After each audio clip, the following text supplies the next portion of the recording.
Deddy Mulyadi.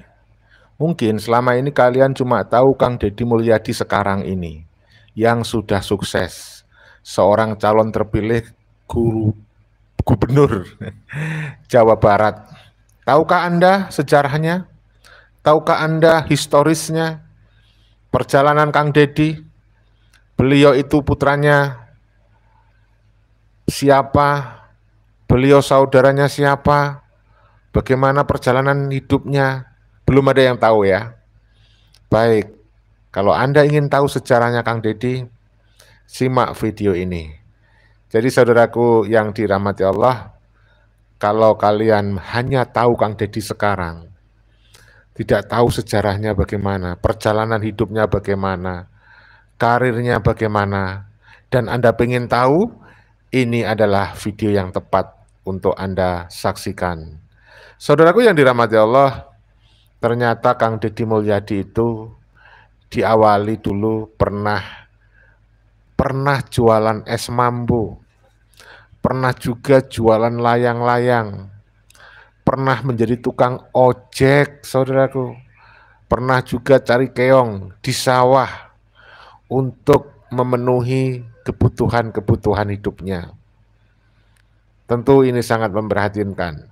Ya kan, saya terharu pada awal-awal mendengar cerita dari Kang Deddy Mulyadi ini. Jadi Kang Deddy itu adalah orang yang memiliki 8 saudara kandung. Kang Deddy Mulyadi itu adalah anak yang ke-9. Jadi total semuanya adalah 9 bersaudara. Kang Deddy anak yang nomor 9, berarti yang terakhir. Nah, bapak beliau adalah seorang tentara. Tentara yang diberhentikan belum sampai masa pensiun karena beliau sakit ya.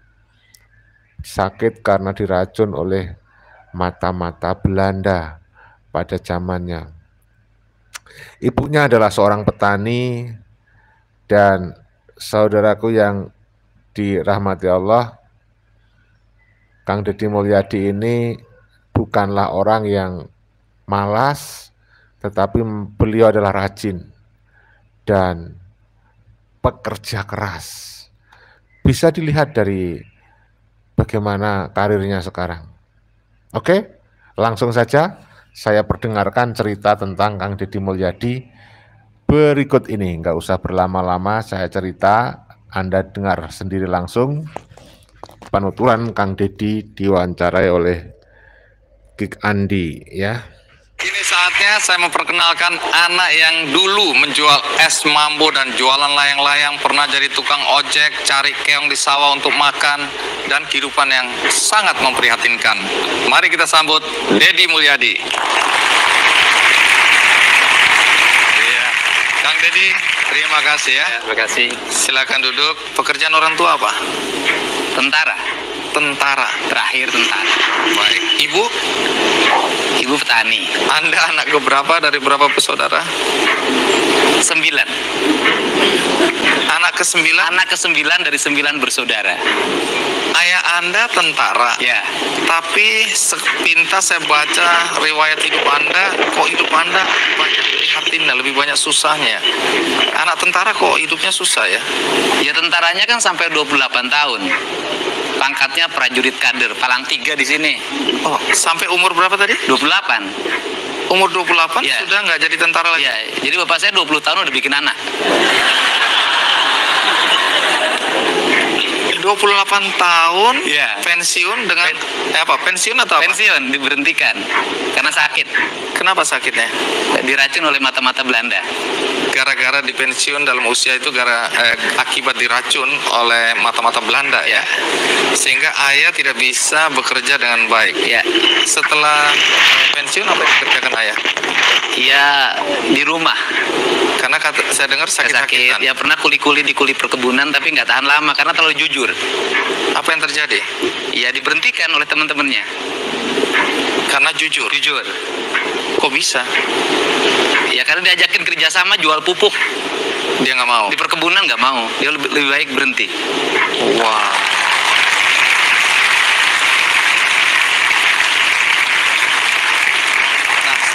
itu siapa yang mencari nafkah? Iya, dari sawah, ibu saya yang sering ke sawah. Sebagai apa? Ya, kadang-kadang kulit tandur. Jadi ibu menjadi Kulit tandur, kadang-kadang nyangkul sebagai tulang punggung keluarga. keluarga. Seberapa susahnya sih hidup Anda waktu kecil dulu? Kalau tanggal muda, Mm-mm. itu baru dapat ikan asin. Kalau sudah mulai tanggal 5 ke sana, garam. Dikasih bawang. Disimpan di keler. Keler itu apa ya? Tempat itu makanan yang dari beling itu, Oh. dari kaca. Jadi makan nasi kalau di atas tanggal 5 Ah, lauknya garam, garam, bawang, pakai bawang segitu aja. Dibagi 9. dibagi 9 anak. Ya, Kok makanya badannya kurus. Kok bisa hidup Anda ya? Saya juga aneh. Nah, saya dengar untuk menambah lauk Anda cari keong. Ya kan kalau ini kan kalau malam-malam ibu saya suka ngajakin cari belalang, Belalang untuk apa? dimakan. Belalang dimakan ya? Iya. Ini belalang sawah ini ya? Iya. Nah, soal jualan es mambu nanti saya tanyakan. Tapi sampai umur berapa Anda masih harus juga membantu orang tua untuk menambah lauk pauk gitu? Karena saya dengar Anda juga bekerja ya? Ya, ya itu sampai SMA. Sampai SMA. Iya. Baik, sebelum kita lanjutkan ya, karena menarik untuk tahu Anda jual es mambu dulu. Kenapa jual es mambu, jual layang-layang ya, macam-macam. Termasuk Anda juga ada urusan dengan batu bata ya. Iya. Jadi untuk sukses mungkin ada urusan dengan batu bata juga gitu ya. Jadi Anda pernah jadi tukang ojek? Iya. Di daerah mana itu? Di Kampung Sukadaya, Desa Sukasari, Subang. Berapa penghasilan tukang ojek sehari? 2.000. Kerasnya hidup. Jadi kenapa Anda sampai harus jadi tukang ojek? Ya nambahin buat biaya sekolah. Berusaha. Cari rumput. Kehidupan Itu Iya. juga untuk pakan ternak. Untuk kambing, saya kan waktu sejak kelas 1 SD punya kambing. Menarik. Domba lah kalau di Subang. Soal jualan es mampu dan lain-lain itu kenapa ya? Ya es bambu itu kan saya pengen makan es kayak orang, tapi nggak punya duit. Terus Ya akhirnya gimana caranya punya bisa makan es? Cita-citanya cuma makan es. Yang ngambilnya dari Mang Rojak tetangga. oh masih kenal Mang Rojak ya? Oh masih Haji Rojak. Oh, terus? Nah kemudian dapat 50 kan satu kali tempatnya itu 50 itu dapat pelingnya 5 lebihnya itu untuk boleh dimakan. Nah saya malah ketika dagang itu malah nggak makan karena sayang diuangin semuanya. Oh. Naluri bisnisnya udah mulai nih ya. Ya Nah, jual layang-layang juga. layang-layang waktu SMP. SMP jual SMP layang-layang. saya lihat orang main layang-layang, saya pengen main layang-layang tapi nggak beli. Ya coba kita jualin pinjem uang orang. Kemudian akhirnya ketika sudah beli sayang juga kalau dipakai main layang-layang. Jual lagi. Jual lagi. Apa urusannya kambing, cincin dan Ya orang-orang kan pada punya kambing tuh. Iya. Kok saya kok nggak punya, gitu kan? Saya pengen juga kayak orang gembala kambing, gembala domba. Kata bapak saya duitnya dari mana? Punya nih cincin jual. Nah waktu itu akhirnya dijual harganya Rp7.500. bisa beli kambing. Beli. Tapi gara-gara itu saya dengar keluarga mulai beternak dan Iya, domba saya- menyelamatkan Iya. keluarga Anda. Ya saya sama kakak saya yang kedua paling gede namanya Kang Ade. Sama ibu saya yang tukang nyabit rumput. Ya saya tukang ngembala. Dan dari situ beranak 2 jadi 40. Oke, domba menyelamatkan keluarga Anda karena saya dengar sekolah apa segala macam dibiayai dari Iya, ternak domba dari itu tadi situ, ya. iya. Jual bata itu bagaimana ceritanya? Ya bukan jual. Jadi gini kan kalau kita suka pengen punya duit juga. Kalau buat hari raya Lebaran kan buat beli baju baru. Iya. Nah itu saya suka kuli mikul. Kuli mikul. Mikul bata itu kan ngangkutnya jauh tuh hampir 5 km dari hutan kan, dibawa ke kampung dibakar. Satunya dibayar perak. Saya bisa bawa 10 biji, 10 perak. Umur berapa itu? Ya SD lah kelas 4. Orang tua tahu ini. Tahu. Nah kemudian uangnya disimpan-simpan. Pekerjaan Anda sekarang apa? Jadi bupati.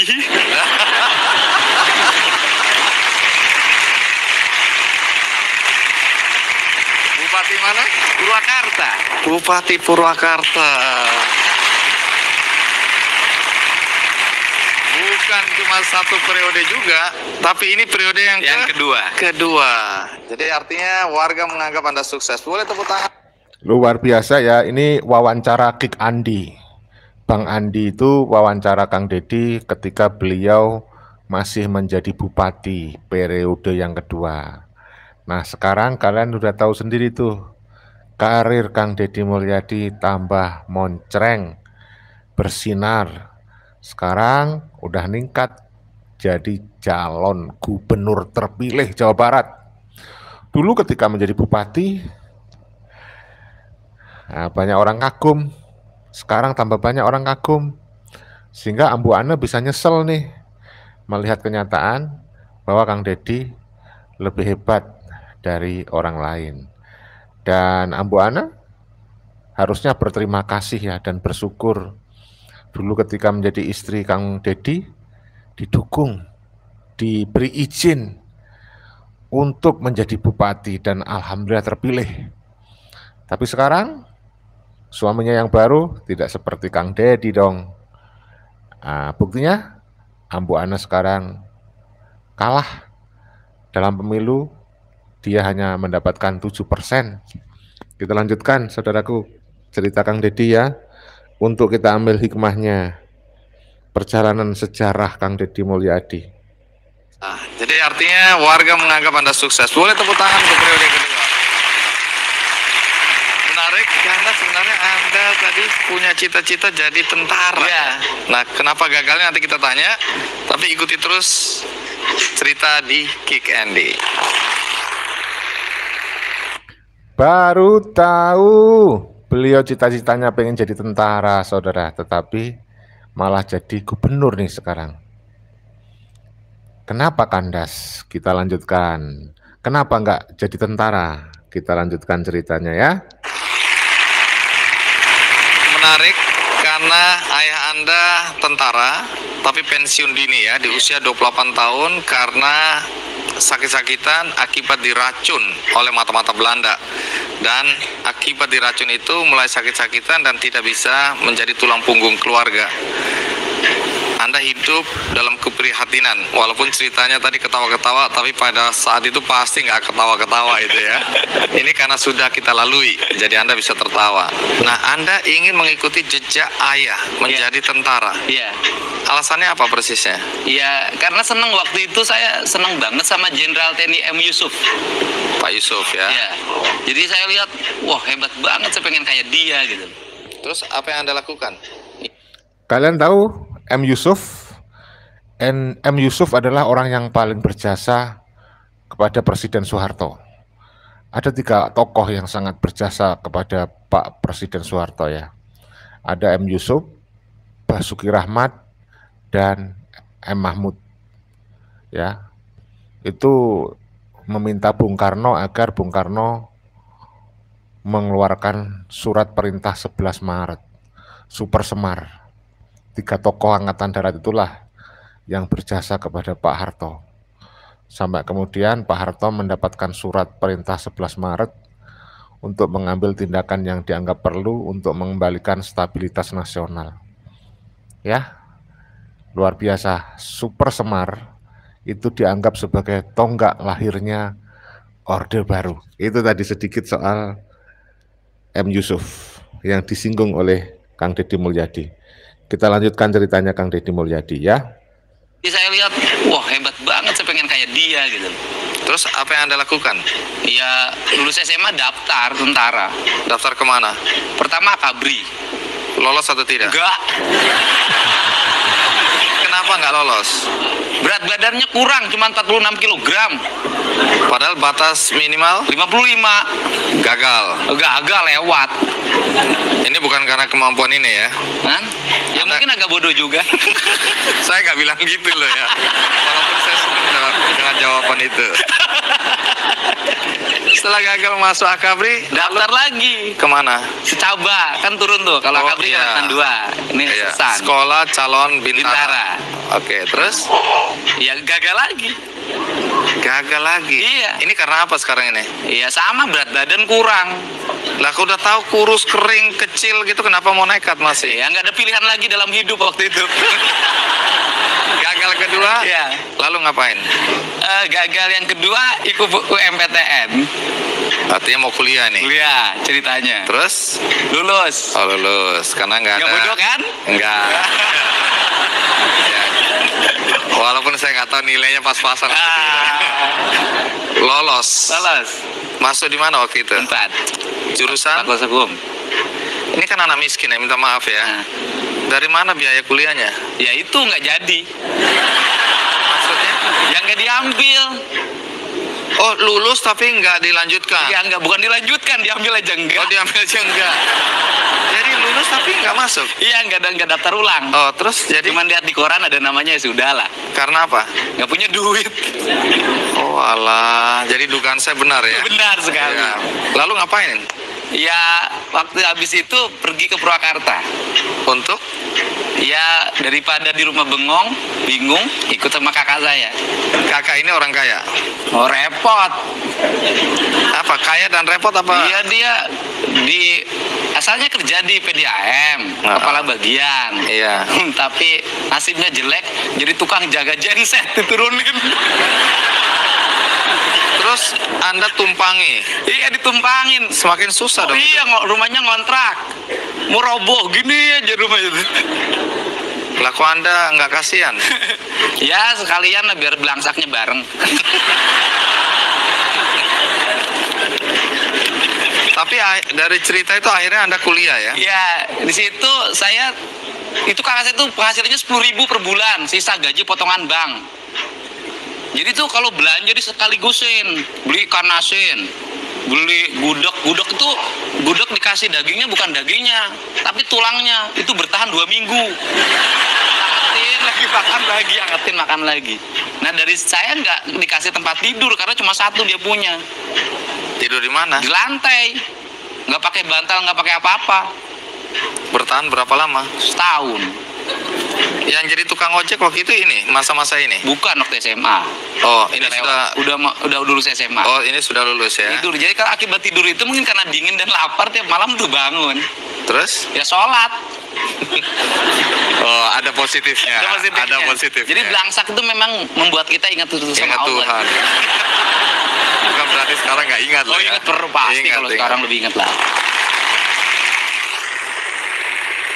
Jelas ya, beliau itu orang yang beragama Islam, taat ibadah sejak masih muda. Lalu ada tuh Rizik Syihab sama Bahar Smith menuduh Kang Deddy itu bisa menciptakan berhala-berhala. Enggak kurang ajar, ya kurang ajar tuh si bangsat si Rizik sama si Bahar ya. Menuduh Kang Deddy jauh dari kenyataannya. Kenyataannya itu Kang Deddy orang Islam, taat beribadah sejak muda. Ya, kita lanjutkan. Ini untuk menghindari saya terharu, saudara. Saya potong, ya. Cuman caranya beda. Caranya beda. Akhirnya kan kuliah. Ya kuliah di STH. Duitnya dari mana nih? Ya spekulasi aja. Spekulasi apa? Ya coba-coba, siapa tahu ada duitnya. Akhirnya bagaimana? Ya ikut bisa kuliah. Mengenal organisasi.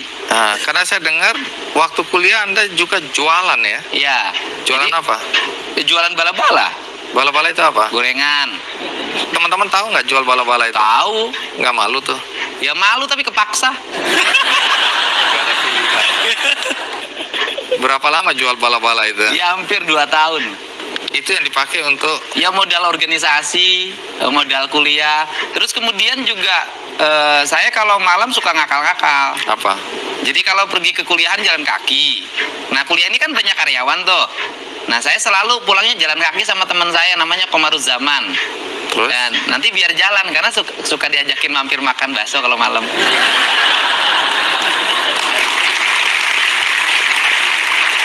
Itu strategi untuk bertahan hidup. Iyalah, Dan- gimana caranya hidup gratis gitu loh. Oke. Tapi memang di masa kuliah saya dengar Anda aktif ya di organisasi Iya, ya. aktif. Organisasi apa aja yang pernah diikuti? Ya HMI dan Senat Mahasiswa aja. Aktif banget ya. Iya, ya kan ikut mendirikan di Purwakarta karena belum ada waktu itu. Pernah jadi apa? Ketua cabang. Ketua cabang. Ya. Baik. Nah, dilihat dari perjalanan yang berliku-liku. Yang jadi pertanyaan kemudian adalah bagaimana Anda kok bisa jadi bupati? Kang Deddy, kita lanjutkan. Menarik karena perjalanan hidup Anda tadi mahasiswa, jualan, nggak malu ya, mencari tambahan. Bahkan saya dengar Anda nggak makan 3 hari waktu kuliah dulu. Iya. Luar biasa, saudaraku. Sangat inspiratif, sangat mengedukatif ya. Apa yang menjadi sejarahnya Kang Deddy. Nah, terus ya jangan tinggalkan cerita ini. Kita lanjutkan. Nggak mati itu ya. Pengalaman hidup yang tidak mudah. Sekarang yang jadi pertanyaan adalah bagaimana Anda bisa jadi bupati? Bagaimana ceritanya? Ya, berawal dari karir jadi anggota DPRD. Oke. Saya DPRD dimulai dari pedagang beras. Pedagang Ya, beras. saya jualan beras, kemudian punya uang, punya modal. Nyalon anggota DPRD, saya menang. Kemudian saya jadi anggota DPRD jam 5 pagi sudah di kantor. Ngapain? Untuk bikin konsep, bikin pandangan. Waktu itu dominasi saya terhadap pemerintah sangat kuat. Gagasan-gagasan saya.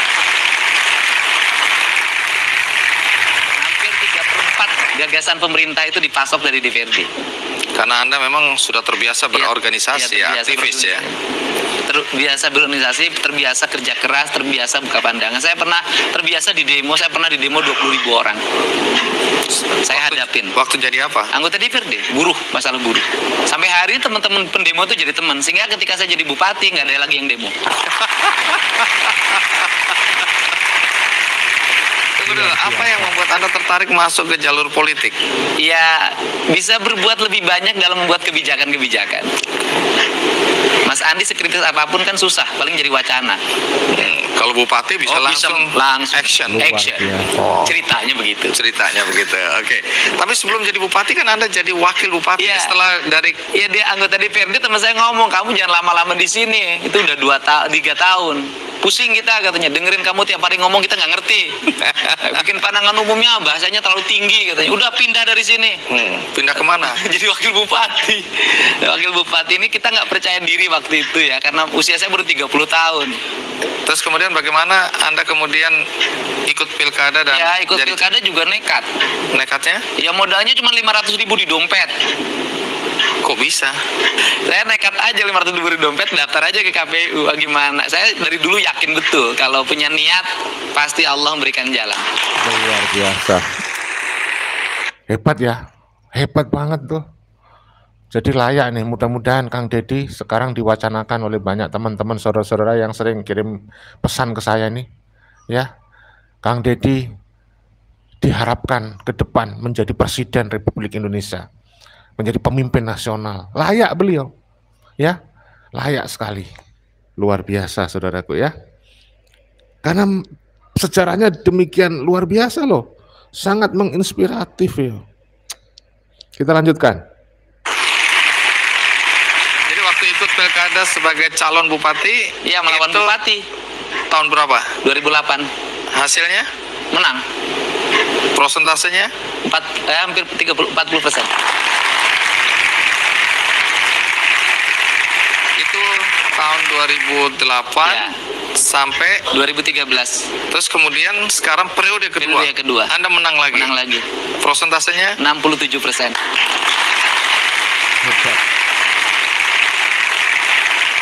Apakah pernah terpikirkan seorang Deddy kecil Luar biasa. Sekarang calon gubernur terpilih Jawa Barat. Ya, luar biasa saudaraku. Dan mayoritas bisa mengalahkan orang-orang yang memakai politik identitas. Jual-jual agama dan jual-jual nasab. Keren ini. Kita lanjut.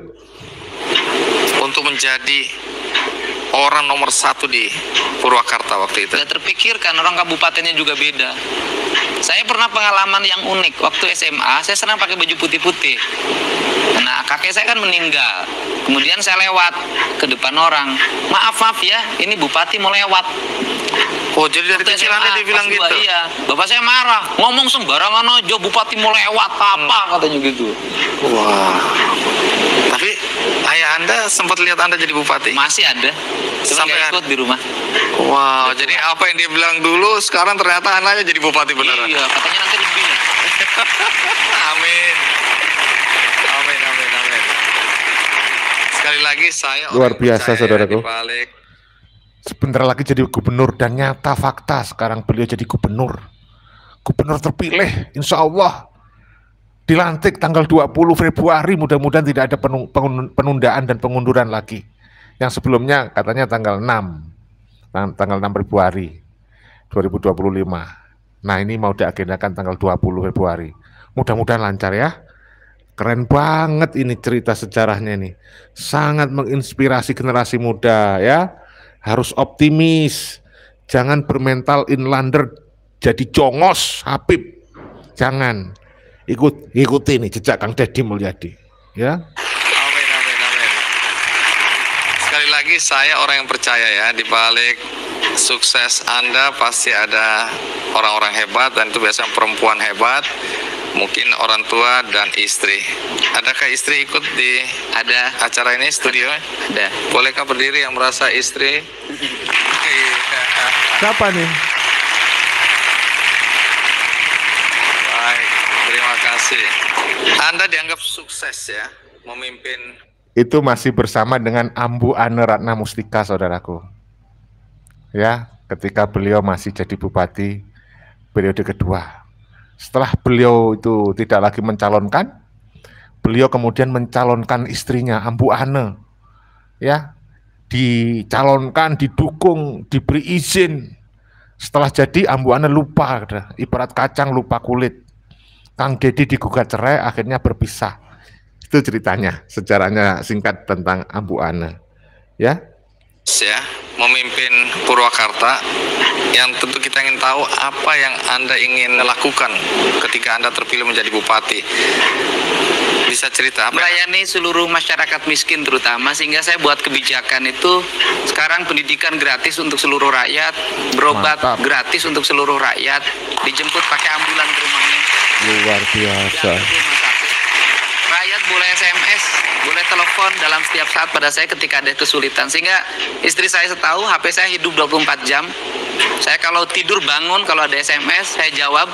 Karena banyak sekali tengah malam rakyat ke rumah sakit, kelas 3-nya ngakunya penuh direkturnya. Itu saya suka langsung telepon, saya tanggung jawab. Kalau nggak ada APBD-nya, tagih pada saya pribadi. Saya bilang rumah saya masih cukup untuk dijual.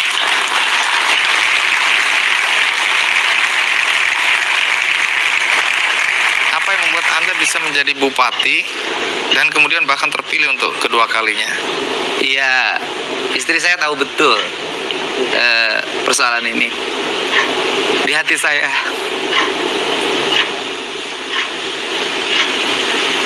selalu ada ibu saya. Di hati Anda selalu ada ibu Anda.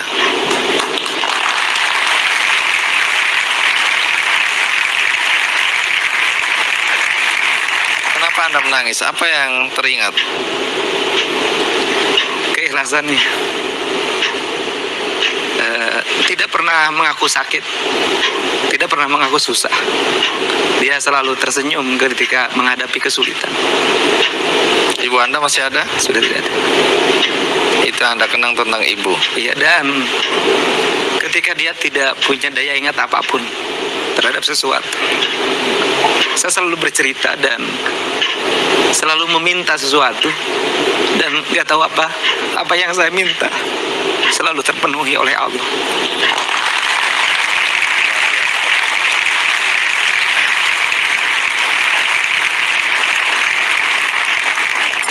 Anda menjadi bupati relatif dalam usia yang masih muda ya. Sekarang masih 44 tahun, udah periode kedua.